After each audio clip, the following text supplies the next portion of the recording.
Hoy Villa María ha tenido una visita que genera un protagonismo político importante y por lo tanto... Vamos a ir a redacción y vamos a presentar a nuestro compañero Leonardo Píbulo. Ha tenido una buena tarde de trabajo, extensa por cierto, y se lo nota con cara de cansado. Leo, querido, bienvenido. Hola Lula, hola Héctor, ¿cómo les va? Muy buenas tardes. Bien. ¿Todo bien? Bien. Aquí estamos, sí, aquí estamos. Sí, ha sido una jornada intensa, pero fundamentalmente para quienes están aquí llegando, está llegando el móvil, están llegando nuestros compañeros. Hay que felicitarlos porque ya lo hicieron ustedes en el comienzo del programa, pero realmente han hecho un trabajo técnico impresionante, técnico, artístico, cámaras.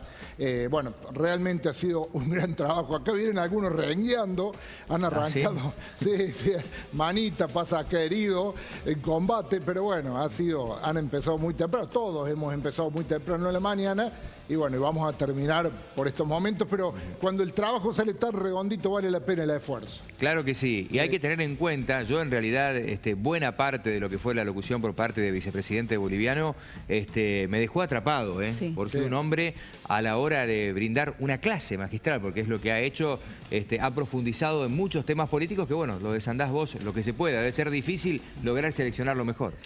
Es difícil lograr seleccionar lo mejor, vamos a apelar a una subjetividad extrema. ¿Por qué? Porque digo subjetividad en el sentido de que vamos a elegir unos 3 minutos de casi 2 horas cargadas de datos, de análisis, de comparar el modelo neoliberal, el modelo globalizador con el modelo progresista, con el modelo que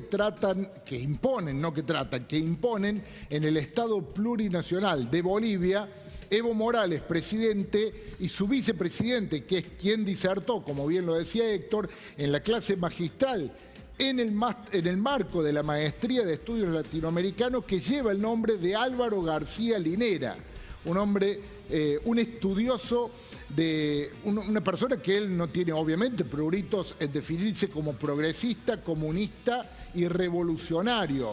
Una persona que no tiene problemas en definir en esta extensa charla en donde fue comparando datos y en donde se fue apoyando en datos, en estadísticas, para decir cómo el esquema progresista que ellos impusieron en Bolivia y que entienden que se dieron en otros lugares de Sudamérica, particularmente por citar algunos, en Ecuador, en Argentina de la mano de Néstor Kirchner. Ahí, Leo, en imágenes, perdón, no quiero cortarte, pero digo, para ilustrar un poquito, se veía un salón colmado de gente, inclusive con incorporación de sillas también en el lugar, ¿no? Te digo, ahí había más de 400 personas, estaba lleno el auditorio, para quien conoce el auditorio, el más nuevo que tiene el campus, pero a su vez había un aula también habilitada en donde había otras 50, 60 personas, y además en el parque, en donde se había emplazado el móvil de UniTV, en el parque, y todo bajo la transmisión de UniTV, había una pantalla gigante en donde otras 40, 50 personas, o sea que estamos hablando de que no solo se agotó el auditorio previsto, sino que hubo que disponer la universidad, claro, el aula, el AAB creo que fue, y además el parque que está fuera de ese auditorio, donde también mucha gente siguió las alternativas de la charla que duró alrededor de 2 horas. Uno puede compartir o no, a ver si es una persona que se para muy en la extrema derecha, en esto del capitalismo. Obviamente va a tener una visión encontrada con Álvaro García Linera, pero fue tan contundente, fue tan preciso, recurrió a tantos datos, se basó en tantas experiencias de la realidad que bueno, es difícil contrarrestar y no seguir con atención aun cuando alguna persona no podía compartir o está parada en la vereda enfrente políticamente. Claro. Hacerlo didáctico y quitarle tecnicismos no es tarea sencilla. Sí, todo comenzó precedido, ya vamos a ir a la palabra de Linera, si bien acabamos de escuchar 2 horas de su brillante exposición, todo fue precedido por las presentaciones, en donde entre otros habló el rector Luis Negretti, quien le dio una cálida bienvenida, demostró que había leído la obra de Linera y fue realmente crítico parándose sobre esta concepción política que tiene Linera de lo que es el esquema que hoy se impone como esquema de gobierno en la Argentina, digo en su introducción Luis Negretti.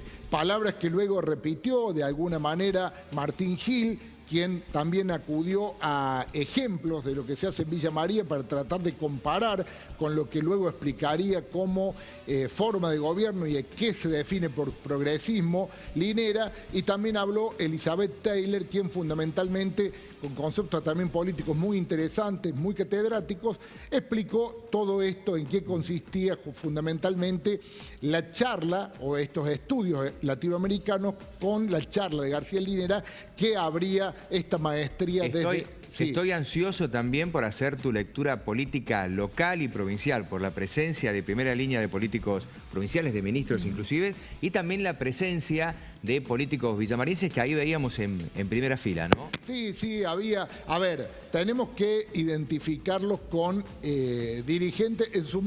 Había muy pocos dirigentes del arco opositor. Alcancé a verla a Nora Landar, que si hablamos de Nora Landar estamos hablando de una de las alas del radicalismo que se puede volcar hacia el aspecto más progresista. No nos olvidemos que Landar, como algunos otros dirigentes radicales, en las últimas elecciones no trabajaron para Macri, sino que lo hicieron, por ejemplo, en el caso de Landar o de Miguel Olaviaga, cercanos a Margarita Stolbizer, justamente en el esquema progresista.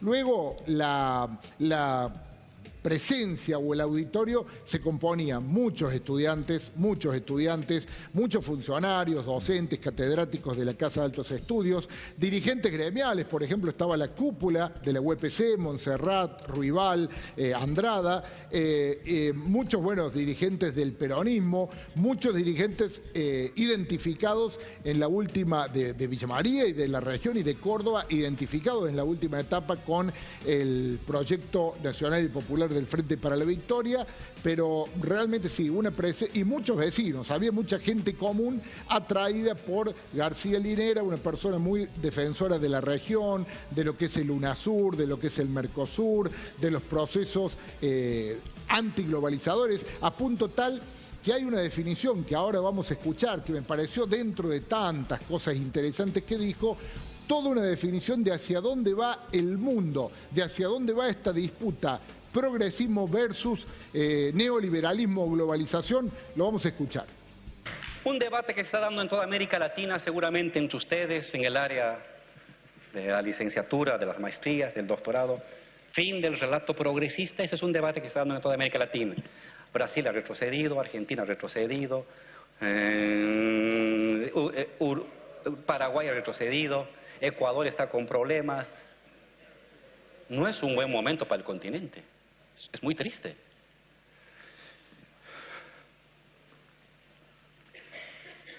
Para responder esto, quiero hacer un pequeño rodeo por la desglobalización.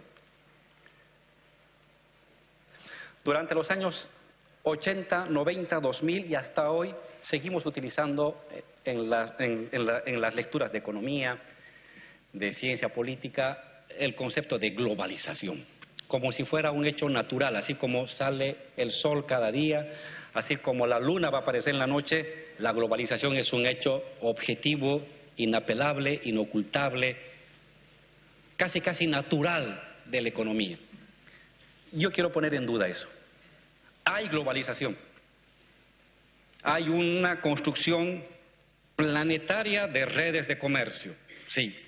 Hay una construcción de redes planetarias de la producción, sí. Se diseña en Alemania, se construye la carcacha en Italia, se ensambla en Singapur y se coloca en caja en México y te lo venden aquí en Bolivia como si fuera de Estados Unidos o en Argentina. Hay una estructura cada vez más planetaria de procesos integrados y eslabonados de producir una única mercancía como una sumatoria de actividades mundiales. Existe un sistema financiero igualmente mundializado que se mueve casi como la nube del imperio de Tony Negri, que está ahí, omnipresente en todas partes. En parte es verdad. Y en América Latina, ¿a dónde van a apuntar los gobiernos conservadores? ¿A una reconstitución del libre comercio, del libre mercado tipo Menem de los años 90? ¿Sí? ¿No? ¿Van a hacer una mezcla, un blend entre proteccionismo y libre cambio? Los gobiernos conservadores se han quedado sin relato unificador. Tienen fuerza a partir de nuestros errores. Han sabido aprovechar nuestros errores. Pero ¿cuál es su norte? ¿Cuál es el horizonte movilizador de esperanzas, como lo fue la globalización, como lo fue el libre comercio de los años 90? No lo tienen.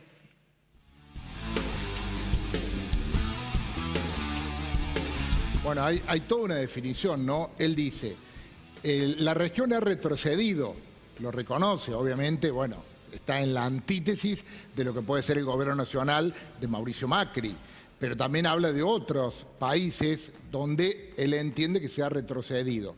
Pero también da un dato interesante. ¿Qué es la globalización? La globalización, el mundo global, esto de pensar y actuar globalmente, que los que tienen el poder, las grandes potencias, concentran todo.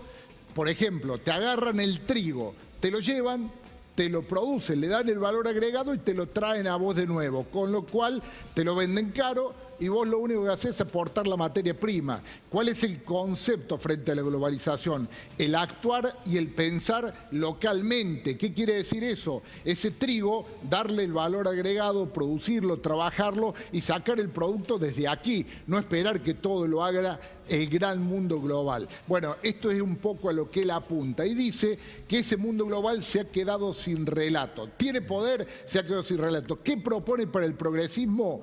Avanzar, dar un paso, lograr una victoria, avanzar, dar otro paso, lograr otra victoria. Y él dice, si eso se para, si eso se detiene, bueno, pasa lo que pasa en regiones, siempre bajo lo que dice García Linera, donde se retrocede, como es el caso de Argentina y parte de Sudamérica. Sí, sí, sí. Bueno, como decía en algún momento, hablando de progresistas, Perón, la única verdad es la realidad. Y él hacía una comparación que decía, dentro de los países más pobres de América Latina, hacía la comparación de su país, de Bolivia, con Haití. Bueno, el sí. cambio de gobierno boliviano le generó realmente un cambio sustancial y palpable. Se ve lo que Bolivia ha logrado en estos últimos tiempos, ¿no? Sí, a mí me sorprendió. Sabemos que Haití es uno de los países es el país más pobre de América. Sí. Y él lo ubicó en años anteriores, antes del 2000, por allí, junto con Bolivia como los países más pobres. Bueno, y a partir de eso fue que empezó a argumentar en 2 horas de una muy interesante exposición cómo fueron logrando. Guarda, lo comparó, creo que ya lo dijimos anteriormente, con procesos como el de Chávez en Venezuela. No habló de Maduro, por ejemplo, habló de Chávez en Venezuela, habló de Lula en Brasil, habló de Kirchner en Argentina, no habló de Cristina. O sea, fue también, es más, en un momento desde el auditorio, cuando él iba enumerando los líderes de la región que lograron hacer crecer y avanzar el progresismo, desde el auditorio le gritaron y Cristina.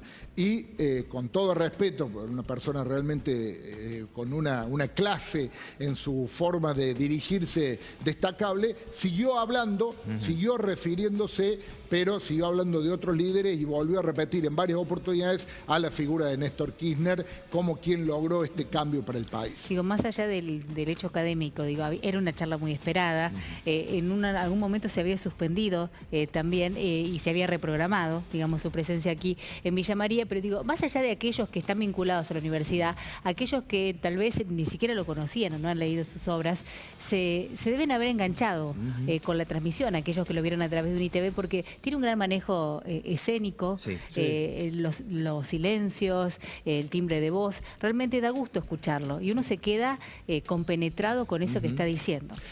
Es muy cierto que dice Lula, está, como podrían decir los jóvenes hoy, un término que se usa mucho, está muy bien coachado, porque realmente, aparte habla de las redes, es muy interesante, tiene un lenguaje que había gente de la tercera edad en el auditorio y había jóvenes y los seducía con su mensaje a los dos por igual. Bueno, realmente, a ver, vuelvo a decir, es muy subjetivo, es hasta mezquino lo que estamos haciendo, pero bueno, la gente lo pudo ver y también refrendo lo que dice Lula. En estos momentos, estábamos viendo recién antes de entrar al aire, estamos casi en las 13.000 reproducciones, casi 350 veces compartido el video de UniTV. La propia vicepresidencia de Bolivia retuiteaba, y cada vez que uno veía un tuit de la vicepresidencia de Bolivia te remitía a la transmisión de UniTV. Bueno, realmente nos llena de satisfacción poder con el canal en poquito menos de un año lograr este tipo de cosas, ¿no? Casi en tiempo real, digamos, los editores, así que saludo para ellos porque han trabajado sobre el bruto de lo que llegaba como material, así que por lo tanto mañana vamos a seguir desandando lo principal. Y el equipo de transmisión que desde ayer estuvieron preparando todo. Fantástico.